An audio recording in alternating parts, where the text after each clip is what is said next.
and welcome to the Golden Hour and the Manifest to Live Life Golden podcast and YouTube show. I'm Golden Duffy, your host today, and we are going to dive deep today. Today is a very important conversation. I always feel like these breaking generational patterns and cycles are some of the most important conversations we can have, because if we don't become truly aware and conscious of the way that we create in the world, we don't have as much power. We really give our power away by not having healed, these deeper layers of things that we get subject to triggers from. So I've been doing some studying and I've got some really cool stuff to share. And I've had some really amazing downloads that are happening even for myself.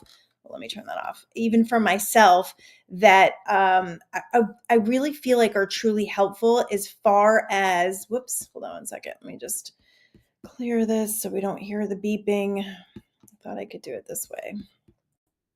The things that we need to clear ourselves that will make us, put us in the driver's seat of our life, so that we don't feel like we're constantly having these relationships that are reflecting our wounds, or we're kind of out of control, or just continuing cycles from past generations. Many of us grew up, if you're as old as I am, I still feel like this energy is I feel like probably my younger kids don't have as much of this because we broke it before they were born.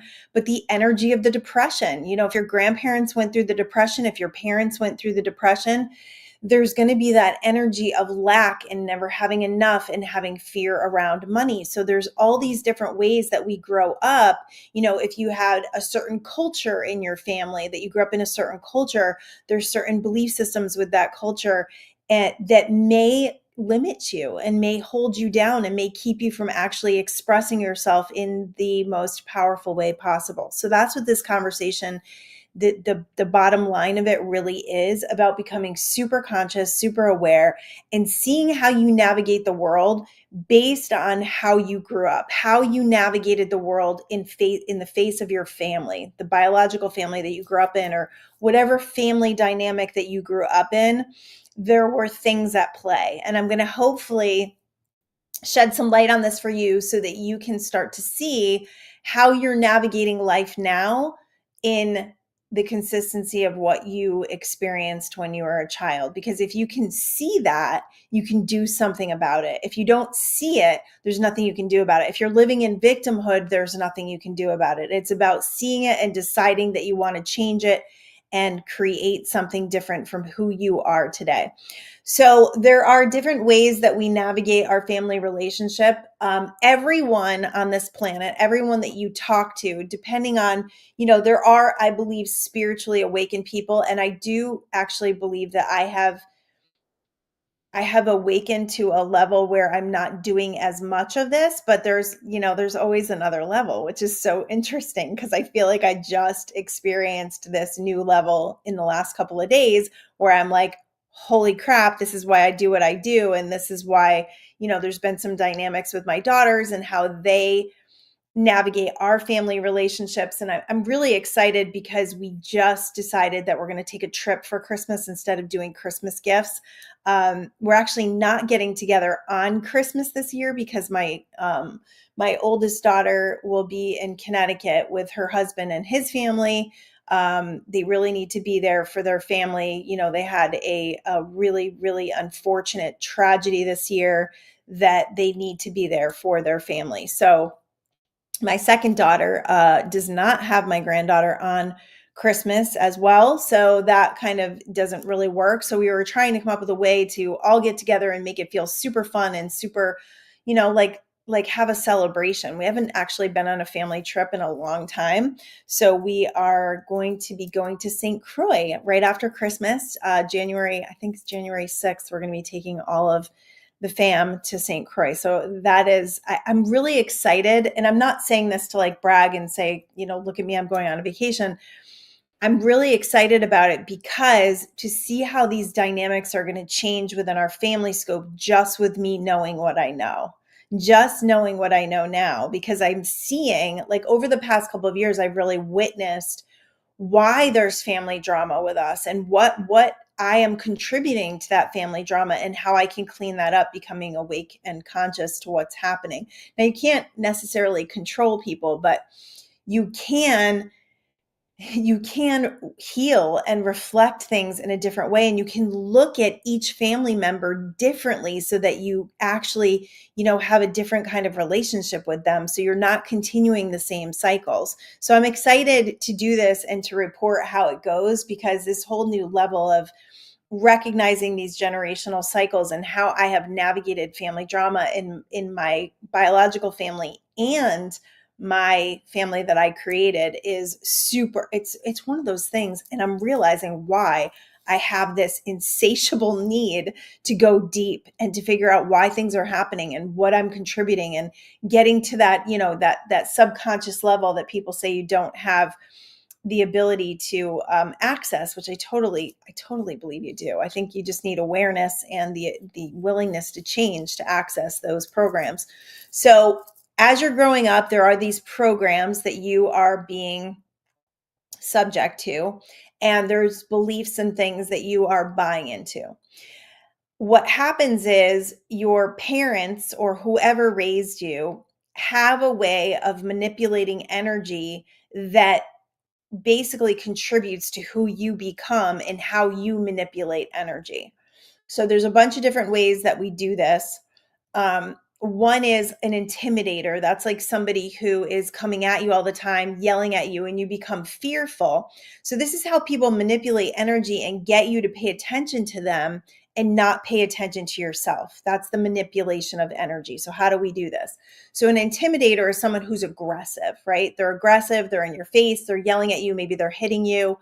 Whatever an intimidator does, they're making it basically impossible for you to ignore them. So you have to pay attention to them because they're so loud and in your face, and maybe you don't feel safe. So then you feel fear, and then they have power over you. So that's an intimidator. An interrogator is someone who's asks questions, and then when you answer them, they find something wrong with your answer. So they're always undermining who you are and who you are becoming. So they don't allow you to actually feel right or guided by your own guidance. They are always judging you and making you second guess yourself. So that's an interrogator. So think about this in retrospect to how your parents behaved, because this is super freaking interesting. So then the next level is aloof. And the person who is aloof basically is someone who kind of shuts down. So I realized this let me go through the different things, then I'll tell you what I realized about myself. So aloof is like when you're shutting down because you are around an intimidator or an interrogator, and you have to shut down because you don't feel safe, or you don't want to be criticized anymore. So you kind of shut down and you don't really connect anymore. You're just kind of like aloof, right? Then the last one is the poor me, which basically a person becomes a poor me by getting people to feel guilty for them. They're taking energy by getting people to feel guilty for them. If you are aloof, you're getting energy from people by being aloof. So people are going to want to try to get your attention because you're being aloof, right? I don't know if you ever knew, like, the popular kids in school, they were always just kind of like too cool, right? They were aloof. They didn't really care if they had friends, right? And that just made you want to be their friend even more. The ones who were desperate and wanting to be your friend, you didn't really want to be friends with them because they were desperate, and that was gross, right? So when it comes to poor me, it's about manipulating the energy of getting people to feel sorry for you, to feel guilty that they did something to you. And that takes people's energy. That takes your being in control, because you're making people feel guilty for for whatever they did to you. So that actually puts you in a position of power and control, because if somebody is focused on you and feeling guilty about you and feeling bad about you, they're focused on you. So this is all about manipulation of energy and how we create these dramas in our life to gain power, to try to gain control from someone. So notice in your conversations, what people are doing to gain control of the conversation, or to get you over to their side, or to get you to, come to an agreement on what they're saying or thinking. It's happening all the time. It's so freaking interesting. It really is. So I realized that I actually, with my girls, this was a problem that I had probably a year or two ago with one of my younger daughters. And I definitely feel like I've had this issue with other daughters who didn't realize it, didn't say anything, but definitely felt it. And I feel like the family dynamic that we had when we all came together individually, I have great relationships with each one of my kids. But when we all came together, there was this energy of aloofness from me that created drama because people were trying to get mom's attention.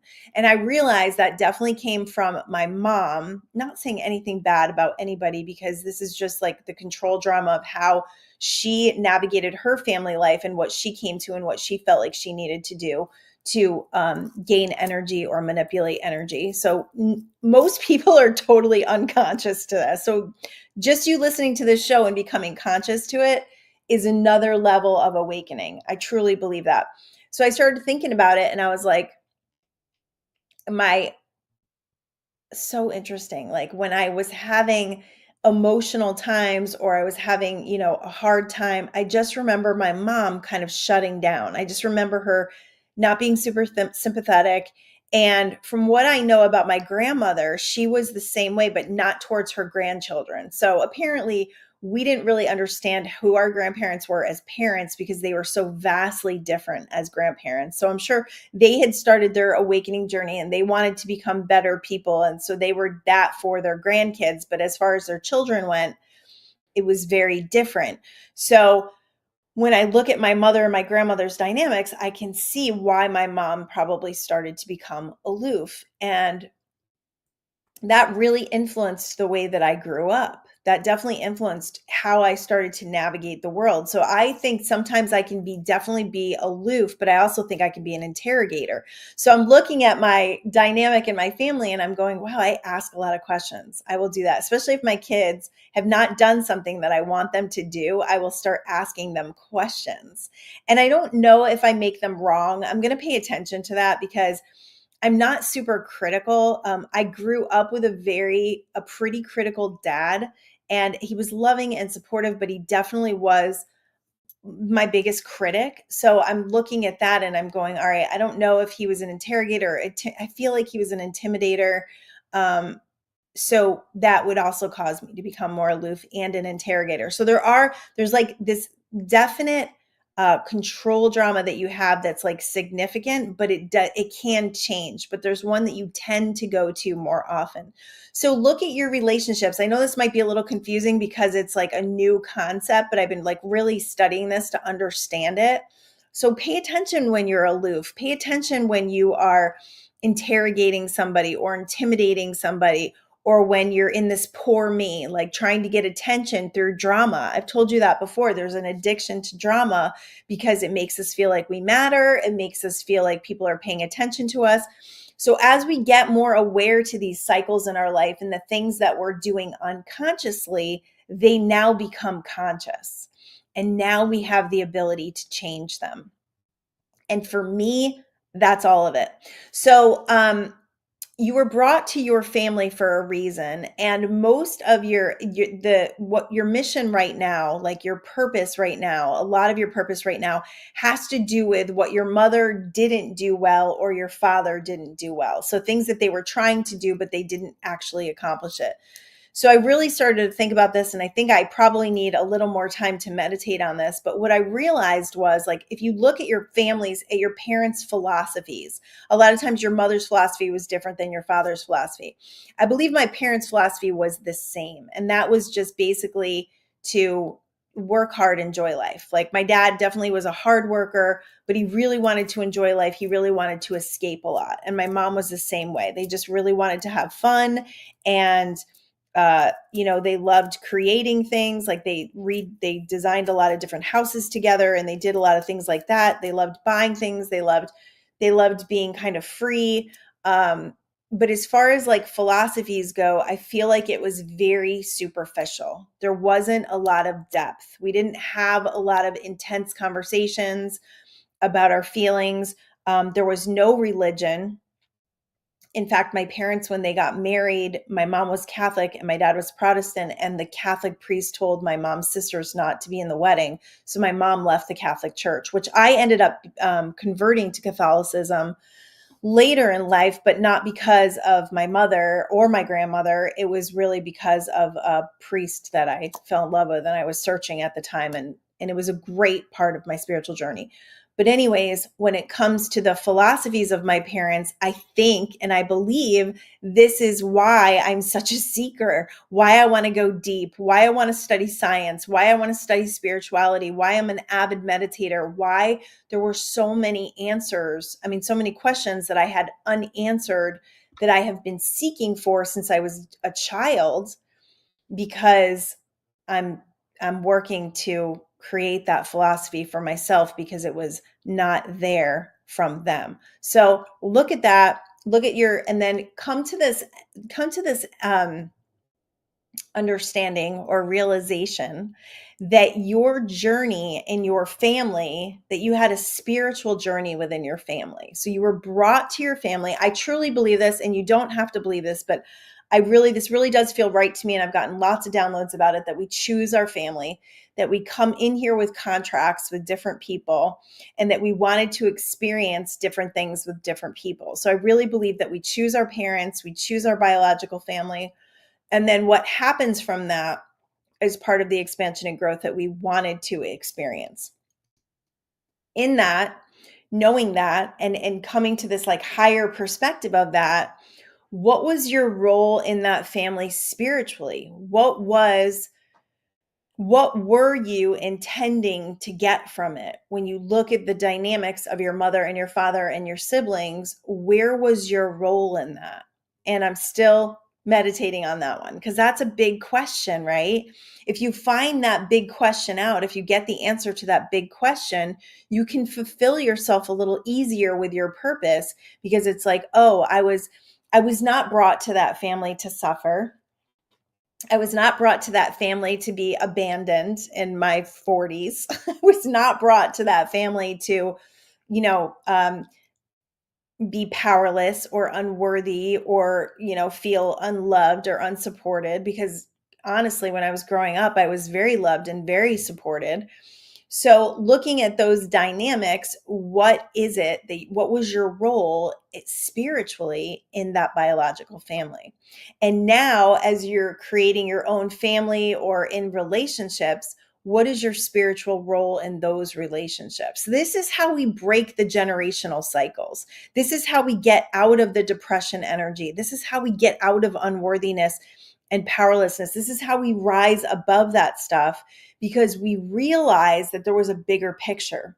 We realized that we weren't brought into situations to suffer, or that we're here to struggle. And realizing that is the first step to really being empowered and using your journey to power your journey, instead of to hold you down or to hold you back or to make you resentful or any of that. It's a big step. It's a really big step. And it's not an easy one, as far as, most people are not necessarily on the path to understanding that. Most people are just trying to get through life and push down emotions and not look at the past. And some people are walking around dragging the past. So, many of them. And honestly, depending on which one they're doing, probably depends on how they manipulate energy. So if they're dragging the past with them and they're victimizing themselves, they're probably in a poor me drama.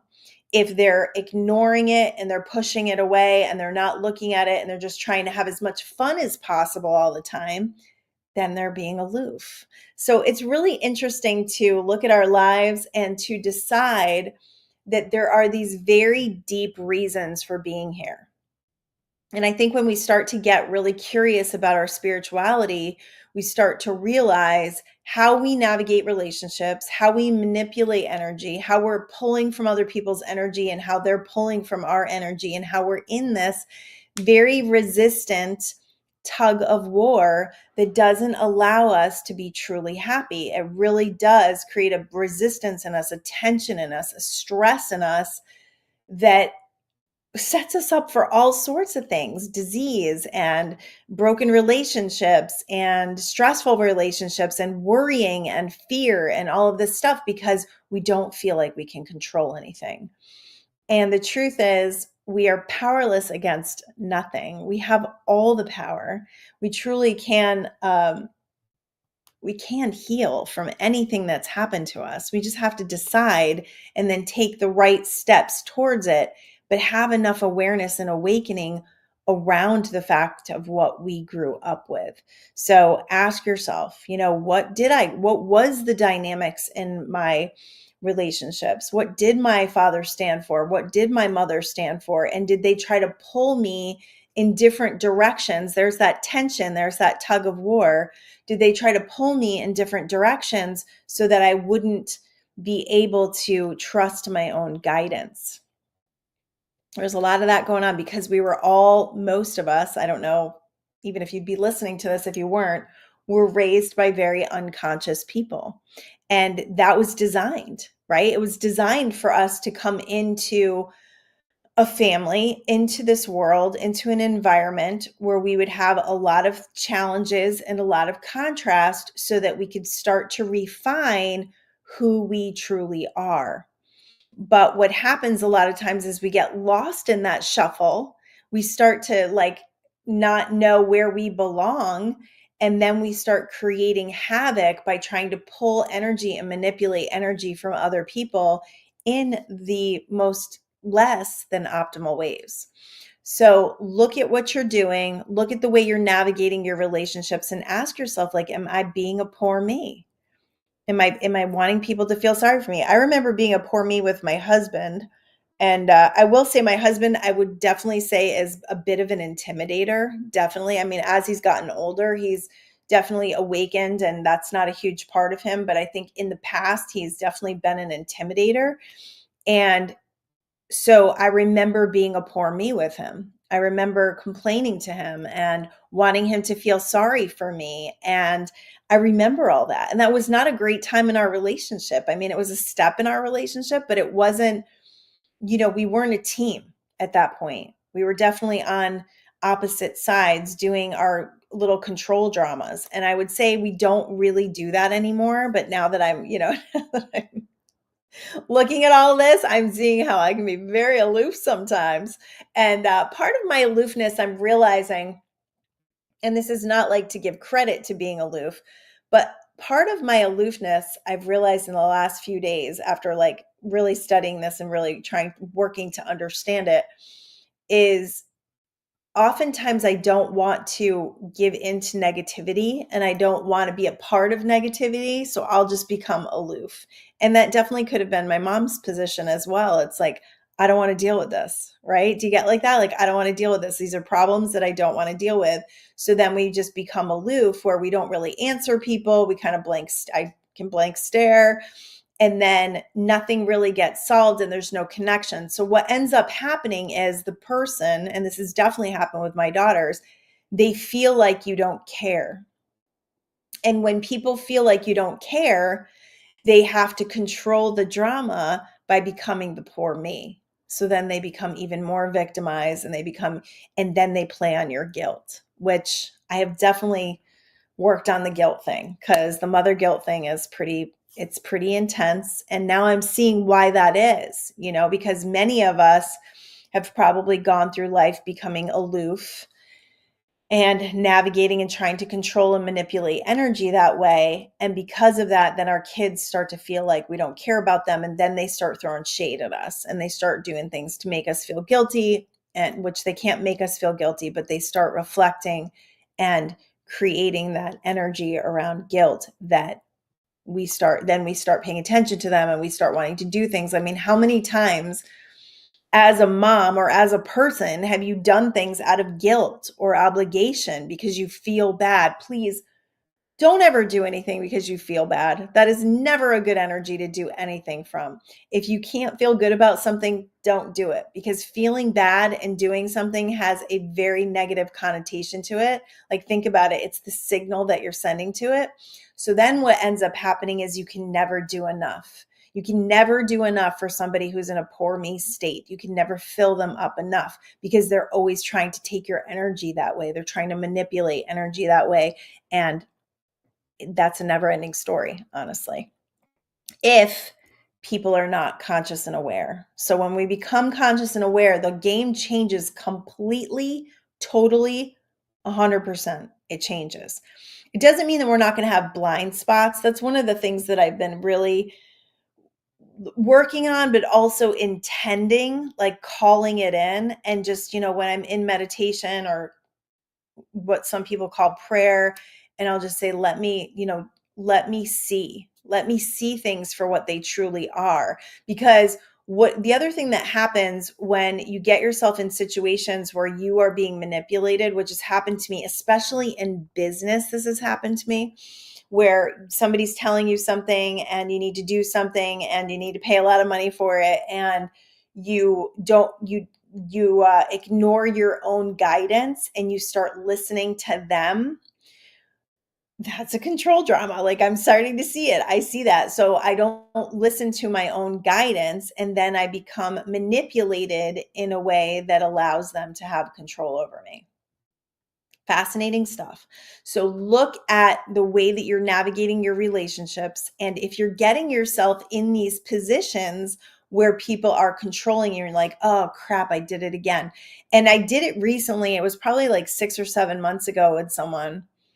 And it was pretty crazy. It was pretty crazy. It was definitely like a crazy person. And I didn't see it right away because this also happens to us where we only see what we want to see. And we're just like, oh my gosh, this is like exactly what I wanted. And I'm manifesting exactly what I wanted. And this person was crazy. Like, I'm convinced they were crazy. And then, information came to me to show me that this person was not legit. And luckily I only not wasted, because it was a huge awakening for me. There's never a waste of time, by the way. If you're going through something, if you've navigated something, you're always getting information. So don't ever feel like you made a mistake or you're wasting time, because it always is building you towards something else, towards another level of awakening, and helping you to have realizations. Realizations are like money in the bank. They are truly something that you can go back to and see, and allow yourselves not to go down the same roads, not to work from the same triggers. So as this person, I, put the wool over my eyes, and then I recognized it. I was like, I went back and saw how many times I've done that in my experience. And now I'm realizing, it was either an intimidation or an interrogation, but I just became kind of a puppet on a string. So notice that, because I just want to I want to be able to see where there's no blind spots, because honestly, there's so much manipulation going on in this world. Last night, my husband put on this show, and I don't even know what it was called, but it's on Netflix. So I'm sure you can find it. And it was a documentary on how we're being sold to. And I've thought about this recently, and I really want to help you to become aware to this, because it's really important in our world. I didn't love this documentary. In fact, 15 or 20 minutes into it, I went to bed. But what I will say, I was realizing recently how Instagram and Facebook are like consumerism at its finest, and how, no longer do we have to like sit in front of a television and watch commercials to be sold to. We're literally being sold to all the time. And so consumerism it's becoming a problem, because we have so much product out there and we're buying so many things that we're creating so much waste. Like, it's insane. I think they said 9 million cell phones are thrown away a day. Like, what? That is so gross. So look at the way that you're, and it's a psychological experiment, just like Project Social, I think it was, that talks about how the makers of Google were talking about how the phone is designed to get you to pick it up all the time and look at it, and the dopamine dumps. And same thing with shopping. There's an addiction to this, and the Amazon thing that has made it so easy. And my husband, it was funny, we were watching it and he's like, oh my God, I do that, where it's like you'll be laying in bed and you're like, oh, I need this, and you'll go on and you'll buy something from Amazon when you're laying in bed going to sleep at night. How often are we doing that? Or how often are we just going shopping because we're bored? Or like, if you all go and look in your closet, like I have enough shoes. Good Lord, I have so many shoes. I have enough shoes. I have enough clothes. And it was funny, we were watching Yes Theory the other night. The new Yes Theory is so fantastic. It's a really good episode. But we ended up buying merch afterwards because we want to support these guys, first of all. But I was like, it was so funny that I did that. It was so automatic. I bought my husband a shirt and I bought myself a sweatshirt after cleaning my closet the other day and saying, I have more than enough clothes. I have more than enough sweatshirts. Like, it's pretty crazy. So look at what you're doing and become conscious about it in the world at large. Because if you have an addiction to shopping, it's very possible that you are being aloof in your life and you don't want to pay attention to your emotions. If you're not paying attention to your emotions, guess what? Your emotions are running you. And then you've got energy and motion that you're not in charge of that is creating. And that is not a good place to be. That's a very powerless place to be. And it will often put you in a position where you feel out of control and you don't feel like you have any control over what's happening or your relationships or the future or the present.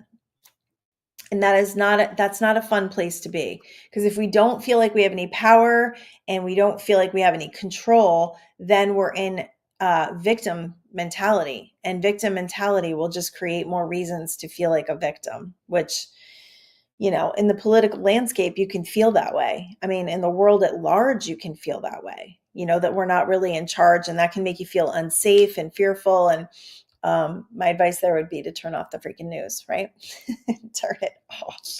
So when it comes to breaking generational cycles, I really think it comes down to recognizing the cycles. What are the cycles? If my grandfather, interesting thing about my grandfather was a self-made man. So he basically worked at Bridgeport Machines nights, I believe. This happened before I was born, so I don't really remember my grandfather working nights. And then he bought a chicken farm, and he had 10,000 chickens. And he would sell to local people, to schools and hospitals and things. He would sell eggs. And what ended up happening, he worked very hard. He worked two jobs for a long time. He worked the farm and he worked his Bridgeport Machines job. And then he retired from that. So he had a retirement from that. And then he kept the egg farm going. And when he retired from the egg farm, he sold it for millions of dollars because he had a lot of property, and it was bought by a developer who ended up developing the land. So he ended up in a really good position at retirement. And when he retired, he was still pretty young, and he lived until he was almost 100. So he had a good 30, 40 years of retirement, and he did it really well. He really did. He golfed, he bowled, they moved down to Florida. He was a very happy and spirited man. Like, he was just really lighthearted and very funny. He was easy to laugh. He was very generous. He always wanted to buy you something. Like, he was literally one of my favorite human beings. So if I look at my grandfather, who, by the way, was in the Depression, right? He was part of that whole Depression energy, and he worked really hard, and they remembered things, but they healed it. They healed those patterns before I came about. So even though I do feel like my parents still had some lack going on, because my mom grew up in that era as well, and so did my dad, my grandfather really was the game changer for me, seeing the way that he navigated money, seeing the way he took care of himself, seeing the way he enjoyed life. That was more of a testimony to how I want to live my life than my actual biological parents. And I was really, really blessed to spend a lot of time with my grandfather, because he used to visit us and stay with us when my kids were small. So I got really the best of the best. And I got some great messages from him to like reprogram my subconscious that there is no lack, and that we really do have the ability to be powerful creators in what we decide for ourselves. And I really think that he decided for himself that he was going to be successful, that he was going to have a great retirement. And that was a message that my husband and myself really took from him. So, you can have people in your life, even people that are not your parents, that can influence your situation.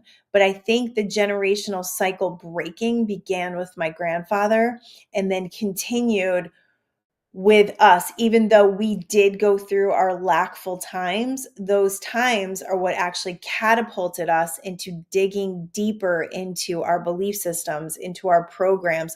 My husband and I have always, it was funny, we were just talking about this the other day. We have always been really into personal development, both of us. And I think it came on the heels of, you start to become a parent and you get into your 20s and you just want better, right? You just want better for yourself. Hopefully you want better, right? So we started to study, and we actually got involved in network marketing at a really young age. In our 20s, we were like, had a little spoof with Amway, which is funny because my father hated that company. He used to talk terrible stuff about that company, and we never really did much with it. We definitely signed up a few people, but we never really built it to the level that they said that you could. But we listened to tapes and books, and we started expanding our mind beyond what we grew up with. And we started to decide for ourselves that we could become very successful and wealthy. And I think that's when my husband really started to change the way he felt about himself and what he could do. And then he started building, an incredible business. And he's done that a couple of times. So when you look at that, it's like if you didn't have any sort of influence in personal development and recognizing that you can actually be better and start working on yourself, you're just going to be in the cycle of whatever you grew up in. So there's a level of awakening, a level of study, a level of meditating, quieting your mind, going within so you can find your truth. And there's a level of asking yourself some questions. What do I want from this life? Am I intending things for this life, or am I just letting life have its way with me? Am I intending my day, or am I just getting up and seeing what wonky energy is around me and responding to that? Am I reactive, or am I responding in a responsible way? Think about that. Responsibility. Response is the root word of responsibility. So when you have a response and you're responsible for that response in a way that's conscious, you can create from a different energy field than if you're just reacting to everything and not really in charge of your frequency or your vibration or the way you feel or the way you're judging things. The way that you judge and the way that you perceive creates. Are you judging from what your mom judged? Are you judging from what your dad judged? Or are you judging from your own guidance system? Are you making decisions based on what you want to happen, on what you want to see? It's not easy, but it's not hard.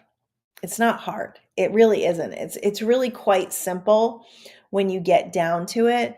When you start asking the right questions, you start seeing the answers, and the answers start downloading to you. And those answers that download to you allow you to grow and become more. If you don't ever ask, if you're just running through life and you're not paying attention and you're shopping and you're drinking and you're watching TV and you're never actually settling into yourself and listening and having a conscious journey, then you're not going to be able to be in charge of anything. You may feel like you are, but you're really not. You're going to be subject to addictions, subject to drama, subject to emotional, being out of control, your emotions being out of control, and triggers. And triggers are something that you can really work hard enough to not have to deal with triggers as much anymore. You may still get triggered from time to time because there are things that we need to work through, but it becomes a journey of recognition where you're like, oh, that's why I got so mad about that, or that's why I did that, which makes it all conscious. It makes it all conscious. There's a funny saying that a habit is only a habit until it's conscious. Once it's conscious, once you consciously realize, oh my gosh, I have a habit of buying more clothes than I need, then it becomes a choice. So I have a habit of drinking a bottle of wine every day. Once you're conscious of it, then it becomes a choice. And it may not feel like that because, alcohol is addictive and shopping is addictive and there's dopamine dumps and all these hormones that happen. But the truth is, you have all the power to become at choice by getting truthful with yourself.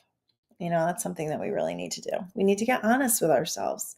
What am I really doing? Does wine really have control over me? Does shopping really have control over me? I had a shopping addiction for a while, and I've really worked on that. And it had to do with a certain group of people I was friends with and what I was doing on a weekly basis. And once I saw it and once I started to realize it, I understood that it was not serving me. It was not serving my family. It was not serving us financially. And now I'm so much better about it. So I'm cautious with what I spend now. I'm really thinking about it. I just don't click on every single Instagram ad. Good Lord. I don't usually order clothes online because I feel like that's not a good habit to set yourself up with. Honestly, it really isn't. And start asking yourself, do I have enough of this already?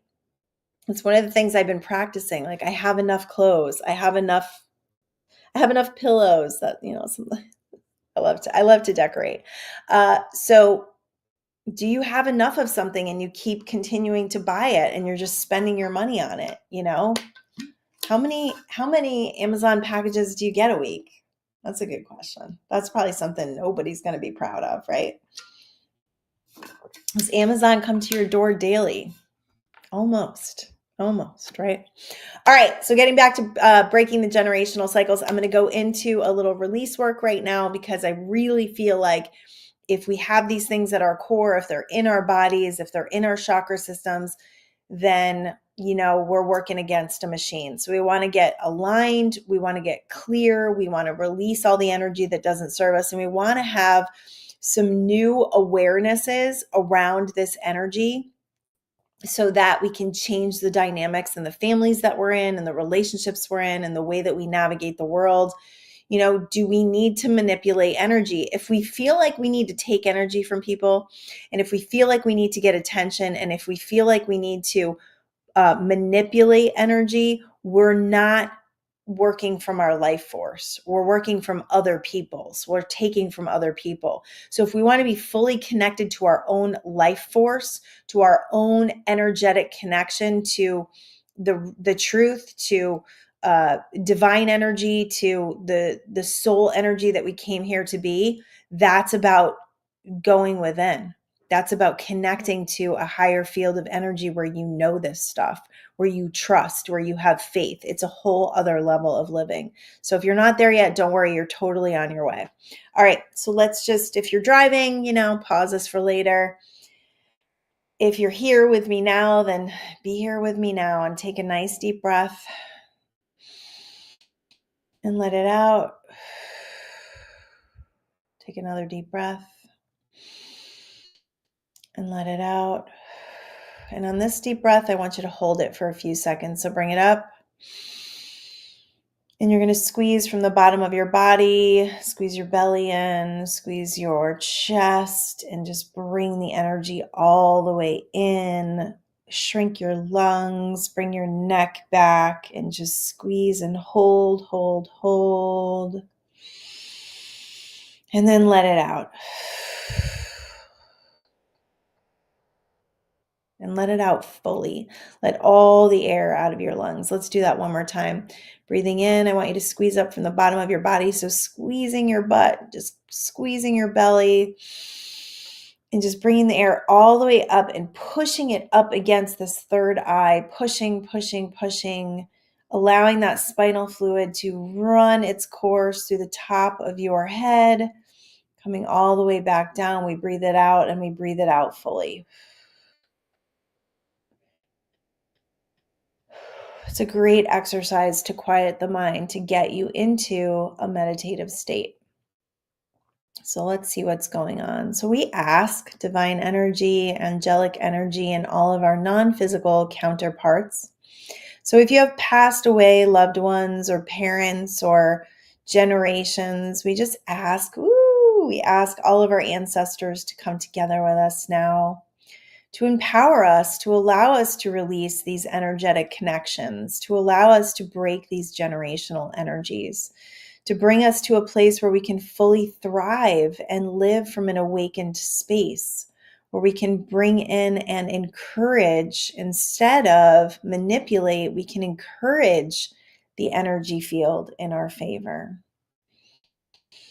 So coming up from the bottom of your body, I just want you to take a deep breath, and you're going to release all generational cycles of lack and poverty and not having enough, not being enough, all depression energy, all energies of feeling unsupported, all energies of distrust of the universe, distrust of yourself, distrust of the people in your life, releasing all energies of victimhood, of poor me, of manipulating energy through guilt, releasing all energies and connections to feeling down on yourself, that self-critical energy. We ask for that to be released. We release all energies of intimidation, of fear of intimidation, of unworthiness, of powerlessness, and just keep breathing in and out and imagine these energies are just coming out and releasing. I can feel them. They're definitely releasing and leaving.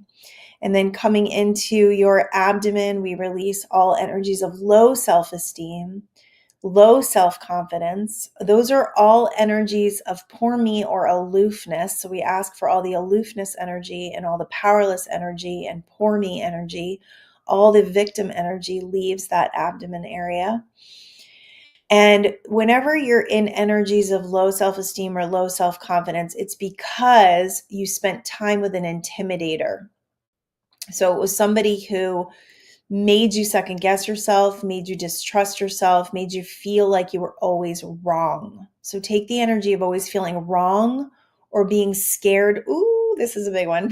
I must have this too. It's big. Being scared of making a mistake.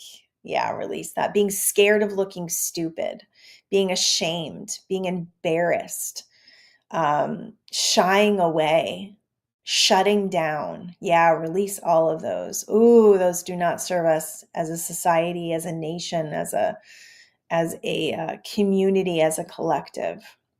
Releasing all those energies in your heart, feeling unlovable, unforgivable, not listening to your heart, closing down your heart's guidance. Yeah, that's because you were interrogated. You shut down your guidance in your heart because you were interrogated, because you were afraid to be vulnerable in front of people because you were afraid they were going to make you wrong. So releasing all that energy, that interrogator energy.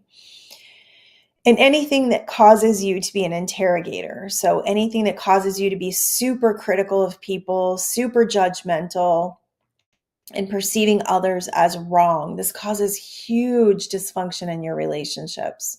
So release all that energy of always having to be right and always having to make other people wrong. That's a manipulation of energy, and it doesn't encourage or empower you or others. Coming to the throat. Of course, I'm clearing my throat because there's energy in the throat as the heart is coming through and out. Those energies are in the throat. So releasing all blockages in your throat, all energies of dishonesty. So not being honest with yourself, not trusting yourself, the poor me energy in your throat, trying to get people to feel sorry for you. Releasing all dysfunction in the heart that has to do with aloofness. So when you don't speak your truth, when you don't ask questions, when you don't allow yourself to be seen, ooh, let that go. Yes, that fear of being seen. Let's release that. That's coming all the way up from the abdomen. And then releasing that energy in your third eye. So that's any blockage to your wisdom, to your intuition, releasing any energy in the third eye that is blocking your own guidance, your own ability to manifest and live your dreams. So that also is releasing the mind, that monkey mind, that self-critical nature, that shitty committee. We're releasing those pathways in the brain, also coming from the abdomen. That's your power center. So it's also in there as well. So releasing all those energies in the top of your head that cause you to overthink, that cause you to stress and be tense and be addicted to drama and stress, addicted to worry and fear. Yeah, that's a control mechanism. That's a manipulation. When we worry about people, we're pulling energy from their story and we're sending a bad signal. So let's release all that tendency. And then the top of your head, we release all blockages to our spiritual channels so that we can download, so that we can be available. Yeah, all these different ways of controlling and manipulating energy have made us unavailable for downloads and super wise energy and information to come to us. We fully release that from the top of your head. Just release a little more in the heart. So we're releasing some heartbreak, some grief, some energies of not feeling good enough, some abandonment energy, some alone energy, the belief that we need to be alone, that we'll always be alone, that there's something wrong with us. Yeah, release all that problem energy. Great. And then open up your heart, open up your field, open up your channel to the light. So we invite in divine energy, divine downloads, angelic energy, and all this high frequency energy to come into our minds through our neural pathways to awaken us to a whole new way so that we can shed light on the darkness of these dramas and no longer take part in them. And bringing that light all the way back down the back of your neck and your shoulders. Really infusing your third eye, so lighting that up in intuition and wisdom and grace, and bringing that light into your throat so you can speak your truth and no longer be aloof. Coming into your heart. We just, imagine this light is coming into your heart and it's really healing you. It's healing all those broken spaces. It's healing all those dark shadows, all the things that have caused you to not allow yourself to be true, not allow yourself to be real or to be the love that you are. Because you are love. 1000% you are love. And anything that has taken you away from that has been a distraction from the love that you are.